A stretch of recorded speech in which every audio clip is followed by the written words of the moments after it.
నీకు వయసు ఎంత? 40 ఏళ్ళు. బయటికి వచ్చేసరికి 60 ఏళ్ళు. నీ పెళ్ళం సావిత్రి నీకన్నా చాలా చిన్నది కాదు? ఇంకో 10-12 ఏళ్ళ ఇవ్వను ఎలా గడుపుతుందో పాపం. మీ గ్రూపులో అందరూ ఆవిడ్ని చేరతీస్తారు. ఎవడైనా ఒక మంచివాడు పెళ్లి చేసుకుంటాడు లేదా ఉంచుకుంటాడు. వాడితో ఒకళ్ళో ఇద్దరో పిల్లలు కూడా పుట్టచ్చు. కొత్తగా వచ్చిన మొగుడు తన పిల్లల్ని చూసుకుంటాడు కానీ పాపం నీ గిరి ఏమైపోతాడో. చాలు ఆపు. పాపం గిరి టెర్రరిస్ట్ కూడా కాలేడు. ఏం కాదు, రోడ్డు మీద అడుక్కుంటాడు. వద్దు, ఇంకా చెప్పొద్దు. గిరికెన్నేళ్ళు? ఇంకా నేను వినలేను. నువ్వు వినాలి. సావిత్రి గిరి అంటే నీకు ప్రాణం కాదు. వాళ్ళని చూపించి నిన్ను బెదిరించను. నాకు నా కుటుంబం ఉంటే ప్రాణమే. మన ఇద్దరం ఒక రాజీకి వద్దాం. వీలైనంత తొందరగా నిన్ను నీ కుటుంబంతో ఉండేటట్టు చేస్తాను. అబద్ధమే కదూ? కాదు, నిజం. నేను సావిత్రిని కలిశాను, మాట్లాడాను. గిరి బాగానే ఉన్నాడు. నువ్వు మొత్తం చెప్పేస్తే నీ మీద జాలిపడి నీ పేరు ఈ ఫైల్లో లేకుండా చేయడం కూడా సాధ్యమే.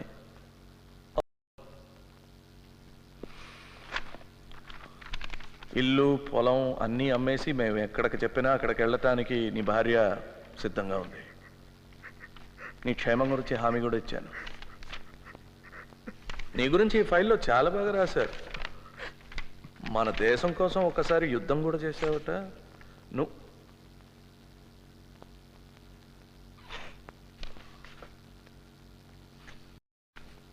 వీడు తెలుసా నీకు? ఫ్రెండా? గ్రూపులో ఒకడా? ఎన్నిసార్లు చూసావు? చాలాసార్లు చూసావు కదా. ఇదిగో నీకు చాలా బాగా తెలుసు అని నాకు తెలుసు. అన్నీ తెలిసి నన్ను ఎందుకు అడుగుతారు? అతను చెప్తాడు, నేను చేస్తాను. మీరు ఏదైనా అడగాలనుకుంటే ఈ భద్రా గారిని అడగండి.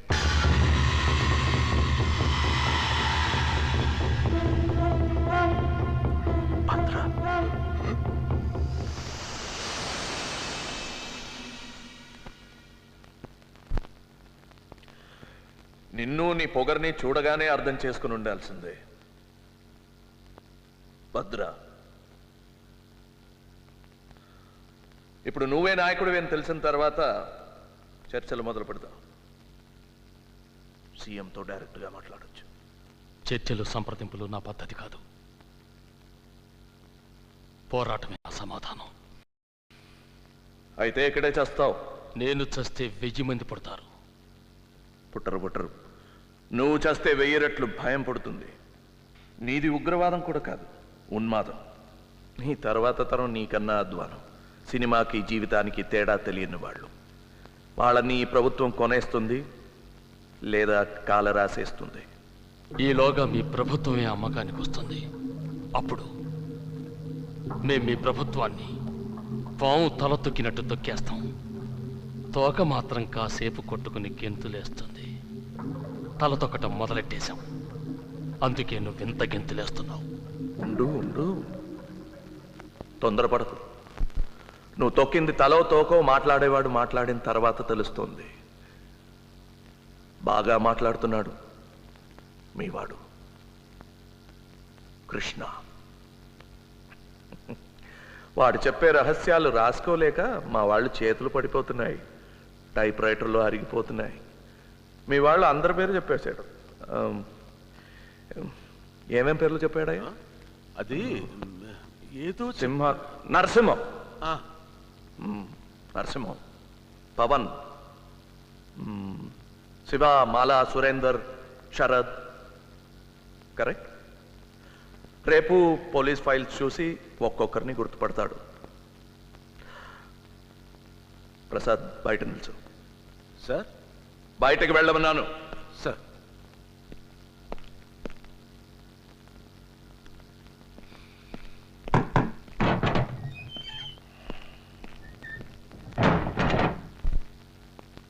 మన ఈ యుద్ధం ఇవాల్టితో తేలేది కాదు.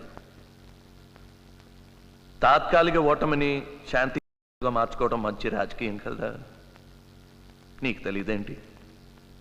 ఇది సరెండర్ అనుకోవద్దు, శాంతి ఒప్పందం.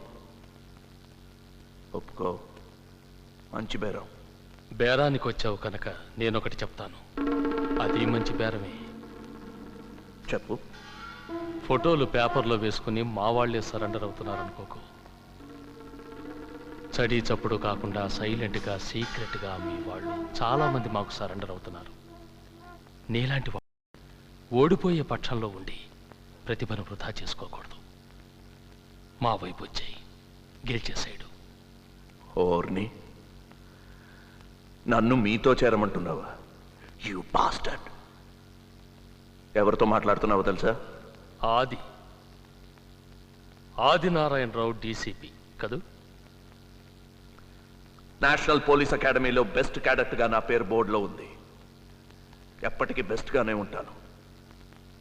నా నిజాయితీకి గర్విస్తాను. నా సిద్ధాంతాల కోసం బతుకుతాను. నా సిద్ధాంతాల కోసం చచ్చిపోతాను. ఇప్పుడు చెప్పు, ఎవరు గొప్ప? నువ్వే. ఊరికే మాట్లాడడంలో.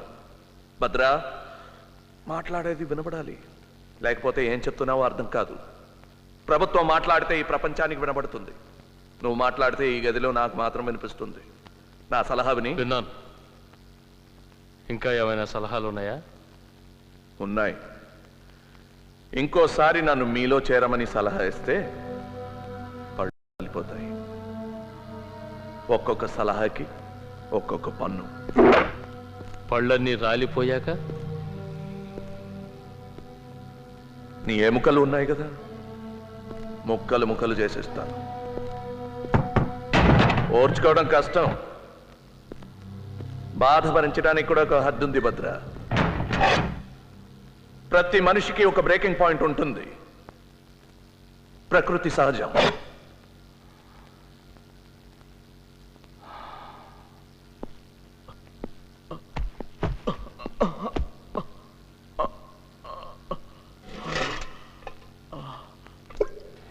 ఇదిగో, ఇవన్నీ ఇక్కడ పెట్టకండి. ఏ నరమో పేకో కోసి చచ్చిపోగలడు. ఈ నీళ్ల కూడా తీసుకెళ్లి దగ్గర పెట్టండి. పాపం నడవలేడు కదా.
ఏం జరిగింది సార్? భద్రా గారికి ఒంట్లో బాగలేదు, హాస్పిటల్కి తీసుకెళ్తున్నా.